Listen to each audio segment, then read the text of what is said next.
Olá, boa tarde. A pandemia do coronavírus fez a justiça se reinventar com a ajuda da tecnologia. A realização de julgamentos por videoconferência e a tramitação de processos em ambientes digitais são alguns exemplos adotados. Mas como vai ser daqui para frente? Para discutir a justiça pós-pandemia, o Tribunal de Justiça do Distrito Federal realiza até quarta-feira um seminário sobre gestão e inovação no judiciário. É esse o destaque do Jornal da Justiça, primeira edição de hoje. Vamos aos demais. Integridade do Poder Judiciário. Tribunais de todo o país se reuniram hoje para discutir o tema. Ao tratar da integridade pública sob o viés da prosperidade, nós temos uma visão indispensável para o progresso do Brasil. Plenário do Supremo forma a maioria para declarar constitucional o aumento da contribuição previdenciária de servidores. E ainda você vai saber como funciona a Central do Cidadão do STF. É esse o tema do podcast Supremo na Semana.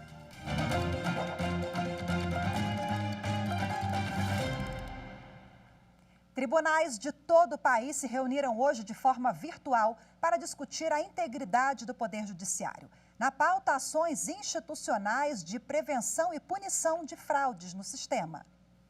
O tema do primeiro encontro nacional sobre integridade no Poder Judiciário foi a Resolução 410 de 2021, aprovada pelo Conselho Nacional de Justiça em agosto. A norma define regras que modernizam os órgãos do Judiciário e preparam os tribunais para detectar possíveis irregularidades, garantindo assim a integridade na Justiça. No encontro, o presidente do Superior Tribunal de Justiça, ministro Humberto Martins, destacou a importância da iniciativa. Ao tratar da integridade pública sob o viés da prosperidade, nós temos uma visão indispensável para o progresso do Brasil. Com relação à integridade pública, onde se refere ao alinhamento e adesão de valores, de princípio, de normas éticas para sustentar e priorizar o interesse público sobre os interesses privados no setor público. O evento discutiu 3 painéis sobre o assunto: a cultura de integridade no cenário internacional, a importância de sistemas de integridade para a administração da justiça e a implantação de sistemas de integridade nos tribunais. Nosso desafio, portanto, foi construir algo novo que contemplasse a singularidade do Poder Judiciário, que, diferentemente da administração pública direta e indireta, possui como especificidade, entre outras, a autonomia e a independência da magistratura. A norma do CNJ prevê que os tribunais contem com sistemas de integridade. Eles serão estruturados em 4 eixos: apoio da administração dos órgãos, existência de um órgão gestor responsável pela implementação da resolução em cada tribunal, avaliação de riscos e monitoramento permanente.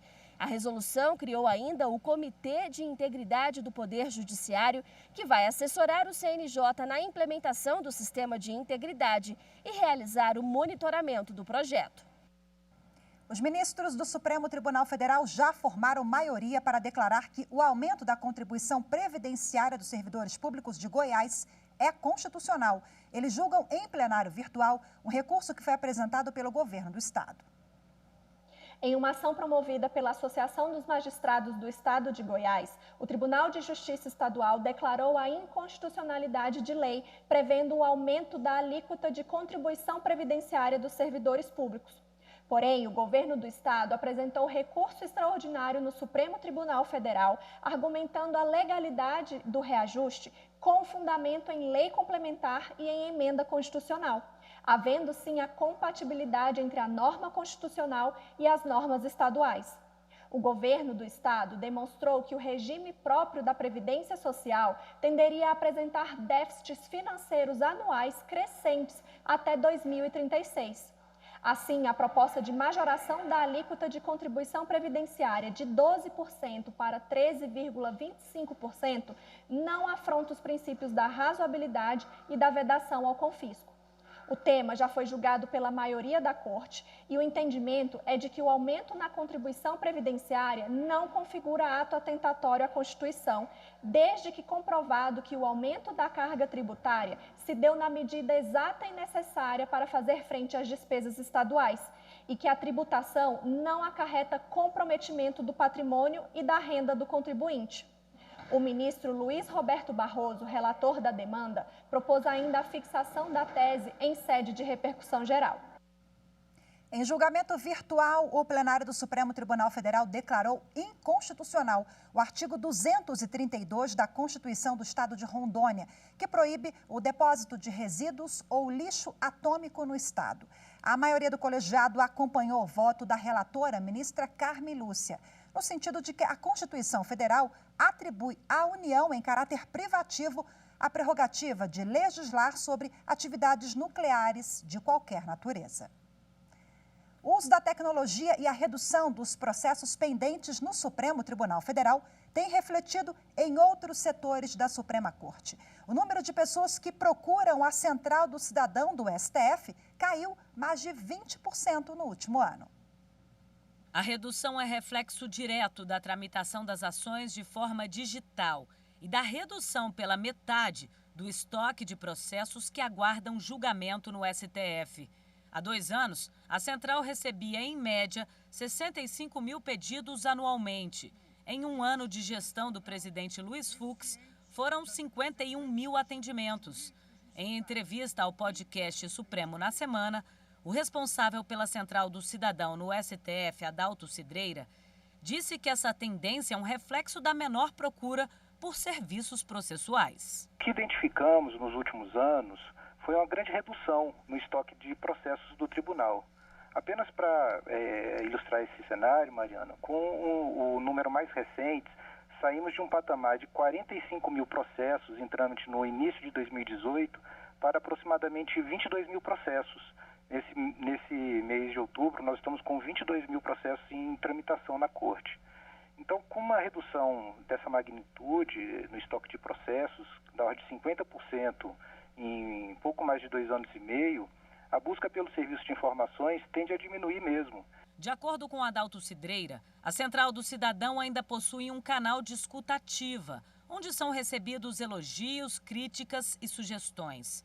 Tudo é devidamente catalogado e, segundo o gestor, impacta no aprimoramento do serviço. Atualmente, 8 servidores trabalham de forma integrada, não só para atender às demandas de informação, como também para acompanhar os serviços processuais e dar suporte ao peticionamento eletrônico e emissão de certidões. O setor ainda centraliza o atendimento dos pedidos que chegam via Lei de Acesso à Informação, que permite a utilização de dados públicos em pesquisas acadêmicas e publicações. Às vezes, um pedido de acesso à informação que é feito por um cidadão pode provocar a publicação de uma informação que o Supremo não colocou por entender em determinado momento que não era necessária. E você vai ver a seguir: Justiça pós-pandemia. Tribunal de Justiça do Distrito Federal e dos Territórios discute como o Poder Judiciário vai atuar daqui para frente. Assunto para daqui a pouco, eu volto já.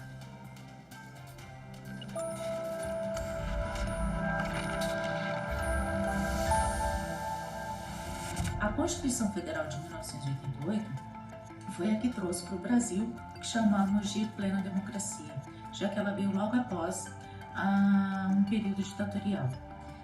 E essa Constituição, em relação às anteriores, foi a que mais deu realce aos direitos fundamentais, tais como igualdade, liberdade, propriedade, direito à vida e liberdade de expressão, dentre outros direitos.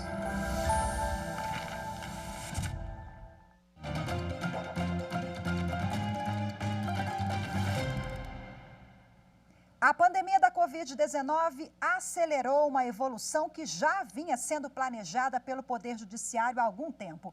Uma justiça digital, com processos tramitando em ambiente virtual, servidores em teletrabalho e a possibilidade de realizar julgamentos por videoconferência. A análise é do ministro Dias Toffoli, do Supremo Tribunal Federal, que participou hoje pela manhã do seminário Gestão e Inovação no Judiciário, a Justiça pós-pandemia. A palestra magna foi conduzida pelo ministro Dias Toffoli, que estava na presidência do Supremo Tribunal Federal e do Conselho Nacional de Justiça quando foi decretado o estado de calamidade pública por causa do novo coronavírus. O ministro falou sobre o impacto da gestão e inovação na superação de desafios. A emergência obrigou pessoas e organizações a saírem de suas zonas de conforto e experimentarem as novas possibilidades oferecidas pela tecnologia. Mais do que ferramenta auxiliar dos tradicionais processos de trabalho do Poder Judiciário, a tecnologia é instrumento de transformação digital. Dias Toffoli relembrou que a mobilização coletiva para manter o funcionamento do Poder Judiciário resultou no aumento da produtividade no STF. O Supremo encerrou 2020 com o menor número de processos em andamento na Corte. A resposta rápida e eficaz de todo o Poder Judiciário brasileiro, nas suas várias instâncias e ramos de justiça. E também sempre faço questão de registrar, do sistema de justiça como um todo, foi muito importante para que o país pudesse manter a paz social, com a justiça funcionando. Para o futuro, o ministro ponderou ainda que a pandemia da Covid-19 acelerou o passo da virtualização da justiça e que a tendência é que os meios de dar respostas à sociedade fiquem cada vez mais digitais. A revolução tecnológica do judiciário tem sido e deve ser contínua. Aquelas soluções que se mostraram viáveis vieram para ficar, não tenho dúvida, e serão incorporadas à nossa rotina. A segunda edição do Seminário Internacional de Gestão e Inovação no Judiciário continua amanhã e quarta-feira, de 9 horas da manhã ao meio-dia. A transmissão é aberta a todos e ocorre no canal do TJDFT no YouTube. E para falar mais sobre o evento, eu converso agora com o juiz Fabrício Castanha Lunardi, que é coordenador geral da Escola de Formação Judiciária do Tribunal de Justiça do Distrito Federal e dos Territórios. Olá, seja muito bem-vindo, doutor Fabrício. Olá, Rafaela. Olá, telespectadores. Uma honra estar aqui com vocês. A honra é toda nossa em recebê-lo e falar sobre esse evento tão importante, né? Fala para a gente um pouquinho qual a importância de se discutir um tema como esse, gestão e inovação no Poder Judiciário? É um tema fundamental, Rafaela. É muito interessante isso. A gente tem observado que os relatórios de Justiça em Números, desde 2017, vem dizendo que as inovações tecnológicas e a gestão têm sido fundamentais para isso que a gente vem vivendo desde 2017, né? Que é a melhoria do desempenho do judiciário. Então, se esses, né, são os dois grandes fatores que têm gerado a melhoria do desempenho do judiciário, nada melhor que a gente promover esse evento para saber o que está sendo produzido no país e no mundo sobre gestão e inovação. Já é possível ter uma ideia como será o Poder Judiciário pós-pandemia?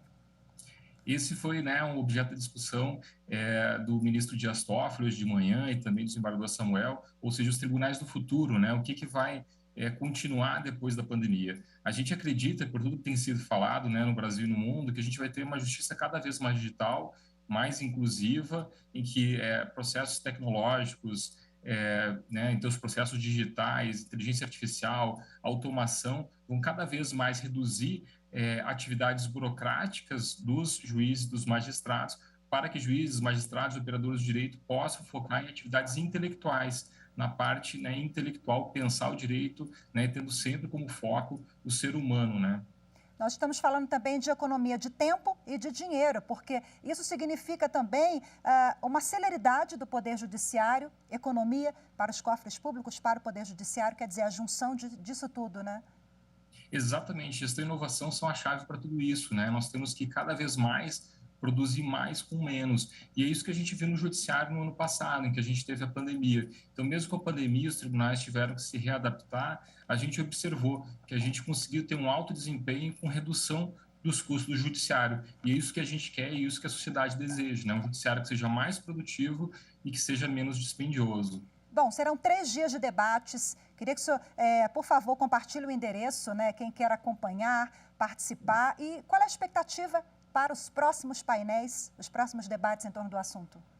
O dia de hoje, a manhã de hoje foi sensacional, assim, nós temos excelentes palestras nos 2 próximos dias. Para quem quiser acompanhar, está disponível, está aberto no YouTube, né? Então está tudo sendo gravado e fica disponível no YouTube. A forma mais fácil de fazer é colocar no Google ou em outro buscador o nome do seminário. Então, segundo Seminário Internacional Gestão e Inovação a justiça pós-pandemia, coloca o nome do Google, você vai encontrar o site do seminário e também o link lá no YouTube para poder acompanhar, inclusive ver aquelas palestras que já foram gravadas. Então, nós teremos nesses 2 próximos dias temas essenciais para todos nós, operadores do direito, para a sociedade, como o processo eletrônico, transmídia, correição digital, inteligência artificial estão sendo produzidos aqui no Distrito Federal e em outros estados também. Então, programas de inteligência artificial, reconhecimento facial para apresentação de presos, inteligência artificial para correção de dados.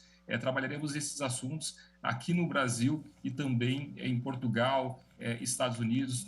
Temas como laboratório de inovação, automação. Então, todos esses temas aí do que está acontecendo no Brasil e no mundo vai ser abordado, né, nesses 2 próximos dias também. Vão falar também sobre o juízo 100% digital, já é realidade em várias partes do país, aqui no TJDFT também, uma ferramenta, sem dúvida, importantíssima, né? Exatamente, a justiça está ficando cada vez mais digital, né? Então aquilo pode ser digital, né? Os tribunais estão buscando fazer isso, vários tribunais como o nosso já têm todos os processos, né, 100% digitais, também tem esse projeto do CNJ, né, o juízo 100% digital, né, então, que os tribunais estão desenvolvendo, e o objetivo é esse, que tudo aquilo que puder ser realizado de forma digital, acompanhando a nossa sociedade, a gente está buscando, né, os tribunais estão buscando fazer isso. E é claro, se tiver alguma parte que seja necessária a presença das pessoas, obviamente, né, que essa parte vai ser presencial. Mas o que a gente vê na sociedade, o que a gente está vendo no judiciário, é cada vez mais, né, uma justiça entrando nesse mundo digital, aproveitando a tecnologia para melhorar o desempenho e aumentar a qualidade também do judiciário. Doutor Fabrício Castanha Lunardi, mais uma vez, muito obrigada pela sua participação. Nós deixamos aqui o endereço, viu, para quem acompanhou a entrevista. Novamente, estamos dando o endereço aqui, se você quiser acompanhar 3 dias de evento, gestão e inovação no judiciário, a justiça pós-pandemia. Até a próxima, doutor Fabrício. Boa tarde. Muito obrigado, até a próxima, Rafaela. Muito obrigado a todos os telespectadores. E não deixem de acompanhar nosso seminário, que vai trazer muita informação boa, muito conhecimento para todos vocês. Um grande abraço. Tchau, tchau, abraço. E você vai ver a seguir, os Correios são condenados a pagar pensão vitalícia a um carteiro que foi diagnosticado com lesão no ombro. Os detalhes da decisão do Tribunal Superior do Trabalho em instantes. Voltamos já.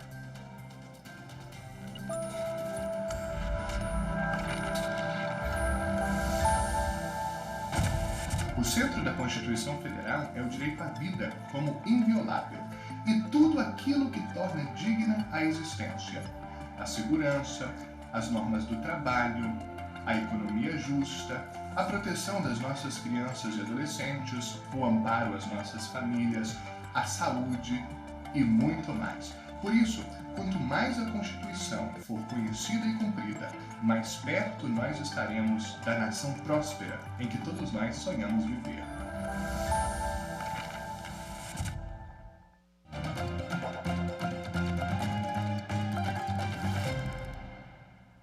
Os Correios foram condenados a pagar uma pensão vitalícia a um carteiro que foi diagnosticado com lesão no ombro. Os detalhes do caso com o repórter Pablo Lemos. Na reclamação trabalhista, o empregado disse que, em razão de fortes dores no ombro direito, realizou exames que constataram lesão causada pelo levantamento de cargas. Em defesa, os Correios alegaram ter cumprido todas as regras de medicina do trabalho e que o empregado nunca havia trabalhado com postura inadequada ou com sobrecarga de peso. No Tribunal Regional do Trabalho da 5ª Região, na Bahia, os Correios foram condenados ao pagamento de pensão. Segundo o TRT, ficou comprovada a redução da capacidade de trabalho e a inaptidão do empregado para o trabalho que realizava antes do surgimento da doença. A fixação do valor a ser recebido tomou como base o percentual de 30% da última remuneração recebida pelo empregado antes do afastamento. O caso chegou ao Tribunal Superior do Trabalho. O relator do recurso na 3ª turma, ministro Alberto Bresciani, votou pela majoração do pensionamento vitalício para 100% do salário do empregado. Ele observou que o artigo 950 do Código Civil assegura às vítimas pensão que corresponda à importância do trabalho para o qual ficou inabilitado, na proporção da incapacidade, além das despesas com o tratamento e os lucros cessantes.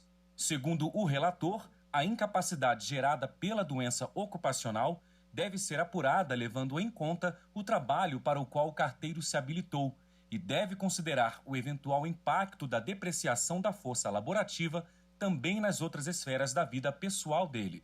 Segundo a decisão unânime da turma, nos casos de ocorrência de lesão, há o dever de indenizar seguindo o princípio da restituição integral.